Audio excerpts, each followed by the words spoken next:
Hello সুপ্রিয় শিক্ষার্থী, আশা করি সকালে ভালো আছো। আমি আলহামদুলিল্লাহ ভালো আছি। আমি তোমাদের আজাদ ভাই বলছি। আজকে ত্রিকোণমিতির কিছু এমসিকিউ নিয়ে আলোচনা করব। এমসিকিউ গুলো দেখা যায় অনেক ট্রিকি কোশ্চেন থাকে বা একটু জটিল টাইপের থাকে অনেক সময়, যেগুলো সলভ করা একটু কষ্ট হয়ে যায়। এগুলো আজকে আমরা কিভাবে খুব সহজে একদম শর্টকাটে কিভাবে সলভ করা যায় সেই বিষয়টা নিয়ে আলোচনা করব। চলো আজকে শুরু করি আমরা। দেখো, প্রথম একটি কোশ্চেন দিয়েছি, cot pi by four into sine pi by four into cos pi by four into tan pi by four সমান কত। দেখো, প্রশ্নটা দেখতে একটু জটিল টাইপের মনে হয়, বাট এটা খুবই সহজ একটি কোশ্চেন। যদি একটু আমরা ক্যালকুলেটরের মাধ্যমে দেখি তাহলে দেখতে পারবে খুব ইজিলি এটা সলভ করা যায়। তাহলে প্রথমে কট, তাহলে আমরা তো এখানে কোনো ক্যালকুলেটরে সরাসরি কট দেওয়া থাকে না, সেই জন্য আমরা প্রথমে তুমি উপরে ওয়ান আর নিচে তুমি টেন দিতে পারো, তাহলে ওয়ান বাই টেন মানে কট।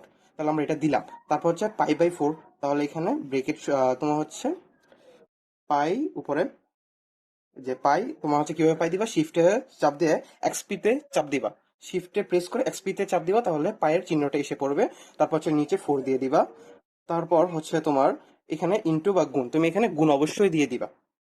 তারপর এখানে রয়েছে সাইন, তাহলে সাইন তোমার কি পাই বাই ফোর, এই যে পাই নিচে ফোর। তারপরে এইভাবে গুণ দিয়ে আবার তোমার রয়েছে কি কস পাই বাই ফোর, তো এখানেও সেম ভাবে তুমি লিখবা কস পাই নিচে ফোর।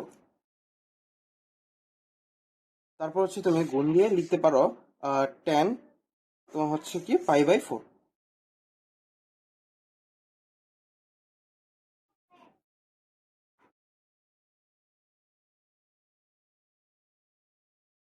দেখো, এখানে উত্তরটা ডাইরেক্ট দিয়ে দিচ্ছে কি হাফ, একদম সরাসরি। এই যে দেখো, আমি কোশ্চেনটা করেছি, এই যে এখানে প্রশ্নটা দেখে দেখে শুধু পুরোটা তুলে দিয়েছি, ডাইরেক্ট উত্তর কি আসছে হাফ, মানে আমার উত্তরটা হাফ। এটা আমি ক্যালকুলেটরের মাধ্যমে করতে পেরেছি, এই যে ক্যালকুলেটরে দেখা যাচ্ছে হাফ উত্তরটা। এখন আমরা ক্যালকুলেটর ছাড়া কিভাবে করতে পারি, চলো ওইটা দেখে নিই।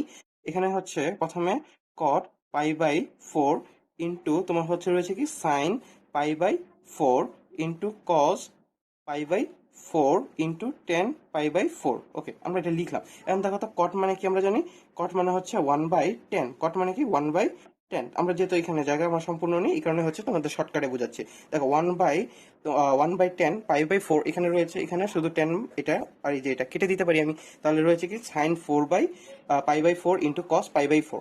এই যে এখানে পাই বাই ফোর যখন করবা তখন তোমার এখানে মান আসবে ওয়ান বাই টু, ইন্টু এখানে কজের ক্ষেত্রেও সেম মানটা আসবে ওয়ান বাই টু।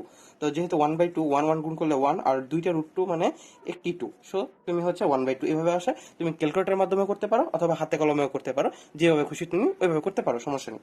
চলো দ্বিতীয় কোশ্চেন আমরা সলভ করি। যদি টেন তোমার কি 90 ডিগ্রি মাইনাস এ সমান ফোর বাই থ্রি হয়, তাহলে কজ এ সমান প্রশ্নবোধক চিহ্ন দিয়েছে। এখন এটা কিভাবে আমরা সহজে সলভ করতে পারি, দেখো এখানে টেন 90 ডিগ্রি মাইনাস এ যেহেতু, এটার মানে তোমার কট, এটার পুরোটার মানে কট, তাহলে কট সমান ফোর বাই থ্রি। তা কট সমান ফোর বাই থ্রি হলে কজ এর সমান আমাদের কাছে জানতে চাওয়া হয়েছে। দেখো, কট এ সমান যদি ফোর বাই থ্রি ধরি, তাহলে এটা আমাদের কজের মানটা জানতে চাওয়া হয়েছে। তাহলে আমরা একটু চিত্রটা এঁকে নেই, চিত্রটা আঁকলে সহজে বুঝতে পারবা তোমরা। দেখো, কট এ মানে কি, তো দেখো এখানে যদি তোমার ত্রিভুজ এ বি সি, এখন তোমরা তো বলতে পারো ভাই আপনি কেন এটা উপরে দিলেন না, আর এটা কেন নিচে দিলেন, সি কেন উপরে দিলেন। দেখো, যখন এখানে এখানে যে থিটা বা প্রাইম বা যেটাই দেওয়া থাকুক না কেন, এখানে এ থাকুক বি থাকুক সি থাকুক আলফা থাকুক বিটা থাকুক, যেটাই থাকুক না কেন, এটা তুমি সবসময় নিচে দেওয়ার চেষ্টা করবে, তাহলে তোমাকে উল্টা চিন্তা করতে হবে না। নাহলে সবসময় তোমাকে একটা উল্টা চিন্তা করে তারপর কাজটা করতে হবে। এই জন্য আমরা নিচে দিয়েছি। এখন দেখো, কট মানে আমরা জানি লম্ব বাই ভূমি, না ভূমি বাই লম্ব। কট মানে ভূমি বাই লম্ব, তাহলে ভূমি বাই লম্ব যেহেতু, তাহলে উপরেরটা ভূমি আর নিচেরটা লম্ব। তাহলে লম্ব থ্রি আর ভূমি ফোর। এখন দেখো, থ্রি ফোর, অবশ্যই এখানে থ্রি ফোর আর ফাইভ সংখ্যা আছে তিনটা, তাহলে এখানে আমি অবশ্যই ফাইভ দিয়ে দিব, তাহলে থ্রি ফোর ফাইভ হয়ে গেল। কারণ কজ, কজ মানে ভূমি বাই অতিভুজ, ভূমি বাই কি অতিভুজ, ভূমি বাই অতিভুজ। তাহলে দেখো, ভূমি ফোর আর অতিভুজ ফাইভ, তাহলে ফোর বাই ফাইভ। দেখো তো ফোর বাই ফাইভ কোথায় আছে, এই যে খ নম্বর অ্যান্সারে ফোর বাই ফাইভ রয়েছে। তাহলে এটা খ নম্বর আমাদের আসল উত্তর। আশা করি সবাই বুঝতে পেরেছো। চলো আমরা তিন নম্বর কোশ্চেনে চলে যাই। 3 নম্বর কোশ্চেনটি হচ্ছে 1 + tan² θ = 4 হলে tan থিটা সমান কত। দেখো এই টাইপের যখন কোশ্চেন আসবে তোমার থিটার মান কত, তখন তোমাকে নিচে অবশ্যই থিটাগুলো দিয়ে দেওয়া হবে। এখানে দেখো এখানে 0 ডিগ্রি, 30 ডিগ্রি, 45 ডিগ্রি, 60 ডিগ্রি অবশ্যই দেওয়া রয়েছে।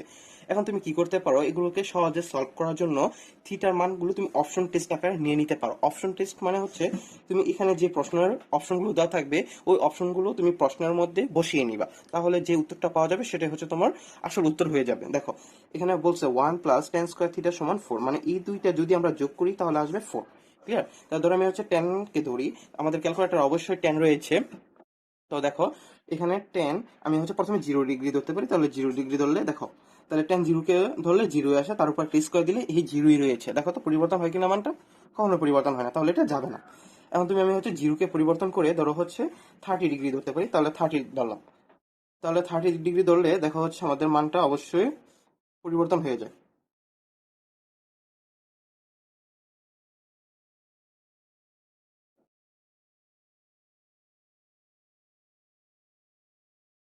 10 30,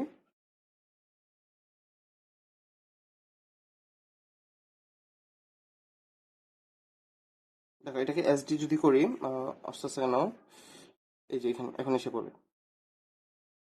দেখো এখন এটাকে এসডি করলে তোমার হচ্ছে 3√3/3 আসে। এখন √3/3 মানে হচ্ছে তোমার 1/3, √3/3 মানে হচ্ছে তোমার 1/3। এখন দেখো তো এখানে তো তোমার হচ্ছে যদি এটার উপর স্কোয়ার দিয়ে দিই তাহলে তো 1/3 আসে, তো এটা তো হয় না। তো এখন আমরা হচ্ছে 45 দিয়ে ধরতে পারি, দেখি 45। এখন দেখো, সরি একটু হচ্ছে চাপ লেগে গেছে। এখন দেখো 10 45 এর উপর স্কোয়ার দিলে 1 আসে, এখন 1 আর 1 যোগ করলে তো 2 হয়, 4 তো হয় না। এখন আমরা হচ্ছে 10 কে 60 ডিগ্রি ধরতে পারি, থিটার পরিবর্তে আমরা হচ্ছে 60 ডিগ্রিটা ধরছি। এই যে 60 ডিগ্রি আছে, এই 60 ডিগ্রিটা ধরে নিচ্ছি। যদি 60 ডিগ্রিটা ধরি তাহলে দেখো কত আসে। এই যে দেখো যদি 60 ডিগ্রি ধরি তাহলে √3 আসে, তো এটাকে আমরা একটা স্কোয়ার করে দিতে পারি, তাহলে শুধু 3 আসে। তাহলে এই যে এই পুরোটার মান যদি আমরা 60 ধরি তাহলে আসে 3, আর এই যে এখানে 1 যোগ করতে বলছে, তাহলে 1 আর হচ্ছে 3 যোগ করলে তো 4 আসে। তাহলে আমাদের এই যে 60 ডিগ্রি যদি অ্যান্সার ধরি তাহলে আমাদের মানটা 4 আসছে। তাহলে রাইট অ্যান্সার কোনটা? 4। বুঝতে পারতেছো সবাই? দেখো চলো এখন দেখি হচ্ছে 4 নম্বর এমসিকিউটা। বলছে ত্রিভুজ পি কিউ আর এর কিউ হচ্ছে সমান 90 ডিগ্রি এবং কোণ পি সমান 2 কোণ আর হলে নিচের কোনটি সঠিক। এখন দেখো একটু বুঝো, এখানে বলছে পি হচ্ছে দুইটা আর এর সমান, পিটা হচ্ছে কার সমান? দুইটা আর এর সমান, এবং কিউটা হচ্ছে 90 ডিগ্রি, এবং একটা এখানে কোণ দেওয়া আছে পি কিউ আর। ওকে আমরা তাহলে একটা সমকোণী ত্রিভুজ এঁকে নিই প্রথমত। এই যে একটা ত্রিভুজ এঁকে নিলাম। এখন ত্রিভুজের বলছে তোমার কিউটা হচ্ছে, দেখো এখানে কোণ, তাহলে এখানে কিউটা মাঝে বরাবর দিব, এবং এখানে হচ্ছে 90 ডিগ্রি কোণ সম্পাদিত হবে। দেখো আমরা জানি একটি সমকোণ ত্রিভুজে মানে যে কোনো ত্রিভুজেই তোমার হচ্ছে 3 কোণের সমষ্টি 180 ডিগ্রি। তাহলে এই পুরাটা ত্রিভুজের মান হচ্ছে কত ডিগ্রি? 180 ডিগ্রি। তাহলে এর মধ্যে তো তোমার হচ্ছে এই 90 ডিগ্রি তো অলরেডি চলেই গেছে, তার বাকি রয়েছে 90 ডিগ্রি। তাহলে এই যে এটার নাম যদি পি দাও আর এটার নাম আর দাও, এটার নাম আর দিলে এটা হচ্ছে তোমার একটা কোণ, এটাও আরেকটা কোণ, তো এই দুইটা মিলে হচ্ছে তোমার 90 ডিগ্রি। ঠিক আছে? তাহলে এখানে পি প্লাস আর সমান কত ডিগ্রি? 90 ডিগ্রি। দেখো তো এখানে পি সমান কি বলছে? 2 আর ধরতে বলছে। পি সমান কি আর? 2 আর। তাহলে পি এর জায়গায় আমি যদি 2 আর ধরি, আর এখানে আর তো অলরেডি দেওয়াই আছে, তাহলে হচ্ছে 90 ডিগ্রি। তোমার এখানে দুইটা আর, এখানে একটা আর যোগ করলে হয় 3টা আর। তাহলে 3টা কোণ আর সমান হচ্ছে কত ডিগ্রি? 90 ডিগ্রি। 3টা কোণ আর সমান কত ডিগ্রি হয়ে যায়? 90 ডিগ্রি ভাইয়া। তারপর দেখো এই যে আরটা এখানে রয়েছে তোমার, এই যে 3টা গুণ আকারে রয়েছে, তো গুণ অবশ্যই চলে গেলে ভাগ হয়ে নিচে চলে আসে। তাহলে দেখো 90কে 3 দিয়ে যদি ভাগ করি তাহলে আর সমান হচ্ছে কত ডিগ্রি আসে? 30 ডিগ্রি আসে। কত ডিগ্রি আসে ভাইয়া? 30 ডিগ্রি। এখন চলো এখানে আমরা একটু রাফে দেখে নিই। তোমার হচ্ছে কি সাইন বা হচ্ছে তোমার কস, তুমি যে কোনো কিছু ধরে নিতে পারো। ধরো আমি হচ্ছে সাইন 30 ডিগ্রি ধরে নিলাম, যেহেতু এখানে আর এর মান 30 ডিগ্রি মাত্র বের করেছি আমি। তো 30 ডিগ্রি ধরলে দেখো, তো সাইন মানে আমরা জানি কি লম্ব বাই ভূমি, লম্ব বাই অতিভুজ, লম্ব বাই কি? অতিভুজ। তাহলে লম্ব হচ্ছে কি তোমার কিউ আর, লম্ব কি? কিউ আর বা আর কিউ তুমি বলতে পারো। তো আমরা হচ্ছে কিউ আর ধরে নিলাম, কিউ আর। আর হচ্ছে তোমার আহ, অতিভুজ, অতিভুজ হচ্ছে পি আর, অতিভুজ কি? P R. তাহলে আমরা এখানে পি আর ধরতে পারি, ধরলাম। এখন দেখো তোমার হচ্ছে সাইন 30 ডিগ্রি মান হচ্ছে 1/2, তাহলে এখানে 1/2 সমান হচ্ছে দেখো তো কি আসে, এখানে হচ্ছে কিউ আর বাই হচ্ছে পি আর। দেখো লম্ব বাই অতিভুজ, লম্ব হচ্ছে তোমার কি? লম্ব হচ্ছে এটা তো তোমার এখানে ধরো যদি থিটা ধরি, দেখো পি আর হচ্ছে তোমার থিটা লম্ব, আর হচ্ছে পি আর হচ্ছে তোমার অতিভুজ। তুমি এইভাবে ধরতে পারো। তাহলে দেখো এখন মানটা কি আসতেছে তোমার, এই যে পি আর দিয়ে যদি গুণ করি তাহলে হচ্ছে পি আর সমান 2 দিয়ে যদি কিউ আর কে গুণ করি 2 কিউ আর। এখন দেখো তো এটা কোথায় আছে, এই যে পি আর সমান, এই যে পি আর সমান 2 কিউ আছে, 2 পি কিউ। ওকে, তা আমি এটাই দেখতে পারি, তো এটাই খ নাম্বারটা হচ্ছে আমাদের অ্যান্সার। আশা করি সবাই বুঝতে পেরেছো। সর্বশেষ আর মাত্র আমাদের হচ্ছে 2টি এমসিকিউ রয়েছে। দেখো এখানে বলেছে 0 ডিগ্রি তোমার হচ্ছে থিটা 90 ডিগ্রি সমান, এখানে 0 ডিগ্রি সমান 90 ডিগ্রি সমান থিটা গুলো হলে 2 cos² theta plus 3 sin theta minus 3 সমান 0। দেখো কিছুক্ষণ আগে তোমাদেরকে বলেছি যদি এরকম থাকে তাহলে তুমি হচ্ছে অপশন টেস্টের মাধ্যমে হচ্ছে অঙ্কগুলো সলভ করার চেষ্টা করবে। তাহলে দেখো যদি তুমি এখানে থিটার পরিবর্তে 0 বসাও, অথবা থিটার পরিবর্তে তুমি 30 ডিগ্রি বসাও, থিটার পরিবর্তে তুমি 45 বসাইতে পারো, অথবা থিটার পরিবর্তে 60 ডিগ্রিও বসাতে পারো। এগুলো বসালে এই যে বাম পক্ষে যে মানটা দেওয়া আছে ডান পক্ষে গিয়ে তার মানটা শূন্য হয়ে যাবে। তাহলে চলো আমরা ক্যালকুলেটরের মাধ্যমে প্রথমত দেখে নেই কিভাবে হচ্ছে সহজে করা যায়। প্রথম হচ্ছে 2 cos² থিটা, তাহলে আমরা কজ লিখবো। এখন ধরা হচ্ছে তুমি 0 ডিগ্রি বসাতে পারি আমরা, তাহলে 0 দিয়ে স্কোয়ার আছে, স্কোয়ার দিয়ে দিলাম। তারপর কি আছে আমাদের, তাহলে তো প্লাস, তারপর হচ্ছে সাইন, তারপর হচ্ছে যেহেতু আমরা থিটা মানগুলো এখন 0 বসাচ্ছি, তাই 0 দিয়ে দিতে হবে আমাদেরকে, -3,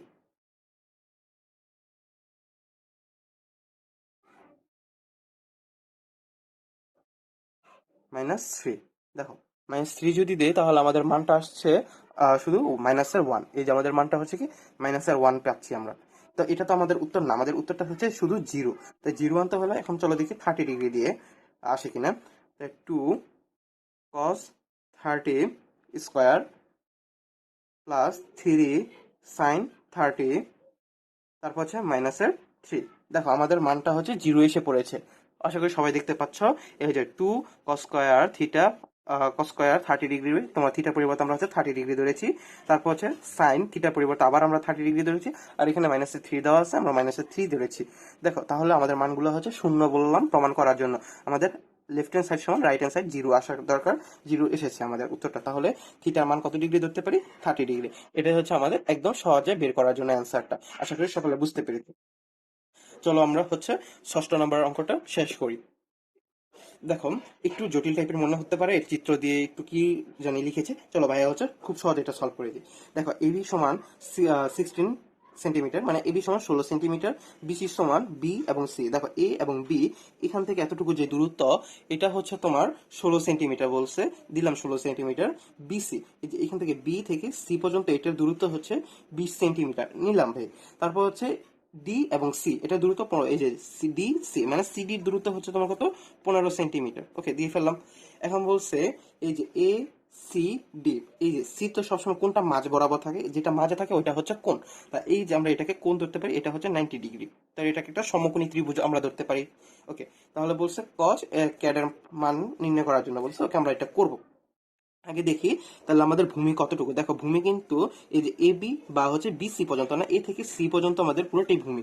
তাহলে এ থেকে সি পর্যন্ত যদি পুরোটা ভূমি হয়, তাহলে এইখানের এতটুকুর মান হচ্ছে তোমার 16 সেন্টিমিটার, এতটুকুর মান হচ্ছে 20 সেন্টিমিটার। তাহলে যোগ করলে তোমার আসা হচ্ছে 36 সেন্টিমিটার। তাহলে 20 যোগ 16 সমান 36 বা 36 সেন্টিমিটার। ওটা হচ্ছে আমাদের ভূমির মানটা পাওয়া গেল।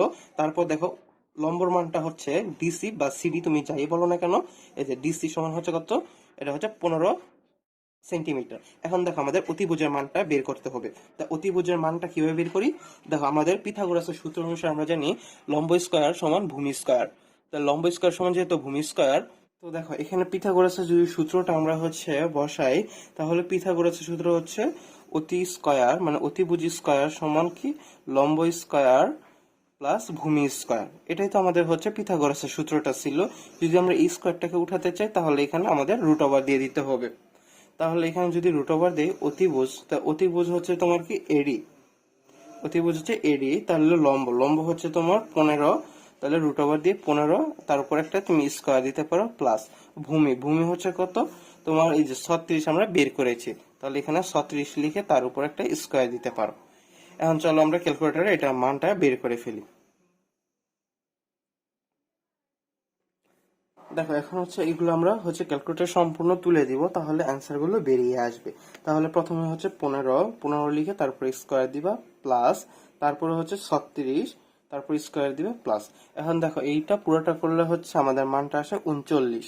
তাহলে এই যে এই পুরোটার মান হচ্ছে কত, 39, 39 বের হয়েছে আমাদের, দেখো 39 লিখলাম।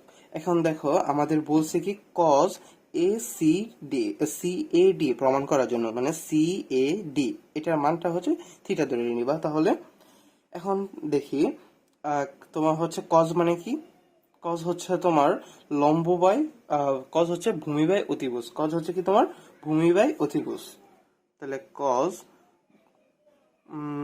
ওকে, কস থিটা হচ্ছে ভূমি বাই যেহেতু অতিভুজ, তাহলে ভূমি হচ্ছে তোমার কত এখানে 36, ভূমি হচ্ছে 36, আর অতিভুজ, অতিভুজ হচ্ছে কত তোমার 39। তুমি লিখবা, তখন লেখার পরে ক্যালকুলেটরে এসে ভাগ করবা। দেখো 36 ডিভাইড 39, তাহলে তোমাকে এসডি করলে দেখো 0.92 এরকম একটা মান আসতেছে, দেখছো? তাহলে এখানে দেখো তো 0.92, এই যে এখানে আমাদের অ্যান্সারটা রয়েছে। চলো এটা আরেকবার হচ্ছে আমরা রিপিট করে দেখি। দেখো এখানে বলছে এবি সমান 16 সেন্টিমিটার, এবি হচ্ছে এই যে 16 ধরবা এতটুকু, এবং বিসি হচ্ছে 20, তাহলে এতটুকু হচ্ছে 20, এবং সিডি বা ডিসি হচ্ছে 15, তাহলে এতটুকুর মান হচ্ছে তোমার 15 সেন্টিমিটার। এবং বলছে এ সি ডি, মানে সি সবসময় মাঝে থাকবে, কোনটা, এটা হচ্ছে 90 ডিগ্রি, এই যে এটা হচ্ছে 90 ডিগ্রি বলা হয়েছে। তাহলে তোমার কজের জন্য আমাদের দরকার কি, কজের জন্য দরকার হচ্ছে ভূমি আর অতিভুজের মানটা, ভূমি এবং অতিভুজের মানটা যদি আমরা জানতে পারি তাহলে হচ্ছে আমাদের অঙ্ক একদম ইজিতে করে ফেলতে পারবো। তো আমার কাছে লম্বর মানও আছে, ভূমির মানও আছে, অতিভুজের মানটা তো নেই, তো অতিভুজের মানটা আমাদের পিথাগোরাসের সূত্র দিয়ে বের করতে হবে। তো এখানে দেখো এখানে অর্ধেক, এখানে অর্ধেক, দুইটা অর্ধেক অর্ধেক করে মান দেওয়া আছে ভূমির, তো আমরা এই দুটাকে যোগ করে একবারে 36 সেন্টিমিটার এটা হচ্ছে ভূমির মানটা বের করেছি, এবং লম্ব এটা 15 সেন্টিমিটার দেওয়া আছে, আমরা এটা লিখেছি, এখানে কোনো পরিবর্তন ঘটেনি। তা অতিভুজের পিথাগোরাসের সূত্রটা ছিল অতিভুজ স্কয়ার সমান লম্ব স্কয়ার প্লাস ভূমি স্কয়ার, তো এটা রয়েছে, বাট স্কোয়ারটা হচ্ছে আমরা পরিবর্তন করে এই যে স্কোয়ারটাকে উঠিয়ে দিয়ে আমরা হচ্ছে রুট ওভার দিয়ে ফেলেছি, সাথে সাথে কাজটার জন্য করা সম্ভব হয়। ওকে, এখন লম্ব হচ্ছে তোমার 15, তো 15 লিখে স্কোয়ার দিয়েছি, প্লাস ভূমি হচ্ছে কত 36, তো 36 লিখে তার উপর স্কোয়ার দিয়েছি। এখন পুরো সম্পূর্ণটা ক্যালকুলেটরের মাধ্যমে যখন তুমি তুলবা তখন তোমার 39 আসবে উত্তরটা। এখন দেখো আমাদের হচ্ছে কজের সূত্রটা হচ্ছে ভূমি বাই অতিভুজ, তাহলে ভূমি পেয়েছি আমরা 36, আর অতিভুজ, তো অতিভুজ পেয়েছি হচ্ছে কত 39 বা 39। তো এইটা যখন তুমি ক্যালকুলেটরে করবা একদম সুন্দর করে 0.92 অ্যান্সারটা পেয়ে যাবা। আশা করি সবগুলো এমসিকিউ তোমরা খুব ভালো করে বুঝতে পেরেছো। আজকে এই পর্যন্তই, আশা করি সকলে ভালো থাকবে, এবং পরবর্তী ভিডিওগুলো পাওয়ার জন্য আমাদের হচ্ছে ফেসবুক পেজ এবং হচ্ছে ইউটিউব চ্যানেলগুলো ফলো করে রাখতে পারো। ধন্যবাদ সবাইকে।